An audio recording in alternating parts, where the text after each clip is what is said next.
respiration is just breathing, right? Wrong. Respiration is the chemical process that supplies the body with energy for all other life processes: growth and repair of cells, muscle contraction, protein synthesis, sending nerve impulses, absorbing molecules in active transport, to name just a few. It happens in all living cells, not just animal cells, but also plant cells. There are two types of respiration: aerobic and anaerobic respiration.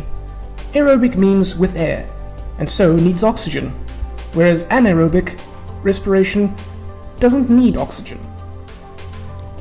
Let's start by looking at aerobic respiration. Aerobic respiration releases energy in cells by breaking down food substances whilst in the presence of oxygen. It is represented by this simplified equation. But don't forget the energy which is released. Glucose is broken down by oxygen to release the byproducts of carbon dioxide and water. Energy is released, which is then used to make a special energy molecule called ATP. ATP is how energy is stored for later use by the body. Aerobic respiration happens all the time in all cells, usually in the mitochondria.